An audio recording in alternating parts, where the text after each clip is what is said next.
Hello everyone, मी श्रद्धा. तर स्वागत आहे तुमचं माझ्या व्हिडिओमध्ये. तर आज आहे नवरात्रीचा डे 5 आणि आजचा कलर आहे ग्रीन कलर. तर मी आज तुम्हाला ग्रीन स्मोकी आईज दाखवणार आहे.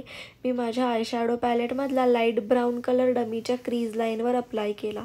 त्यानंतर मी आयशॅडो पॅलेटमधलाच ग्रीन कलर आणि ब्लॅक कलर दोन्ही एकमेकांमध्ये मिक्स करून डमीच्या क्रीज लाईनवर आणि आयबॉलवर अप्लाय करून घेतले आणि व्यवस्थित ब्लेंड करून घेतलं.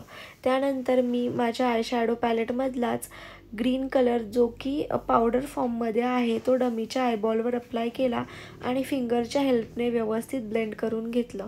त्यानंतर मी स्मॉल ब्रशच्या हेल्पने ब्राऊन कलर डमीच्या क्रीज लाईनवर अप्लाय केला आणि व्यवस्थित ब्लेंड करून घेतलं.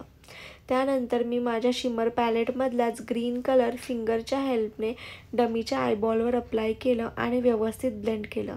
मी लायनर लावून घेतलं आणि लॅशसुद्धा लावून घेतले. थोडं हायलायटर अप्लाय केलं आणि आज मी गुजराती पॅटर्नमध्ये बिंदी काढत आहे. तर मी ग्रीन कलर आणि ब्लॅक कलरमध्ये बिंदी काढलेली आहे. तर हा होता माझ्या डमीचा फायनल आय मेकअप लुक. तर हा आय मेकअप लुक मला कसा वाटला मला कमेंट करून नक्की कळवा आणि असेच नवीन व्हिडिओज पाहण्यासाठी माझ्या चॅनलला सबस्क्राईब करा. Thank you for watching. बाय.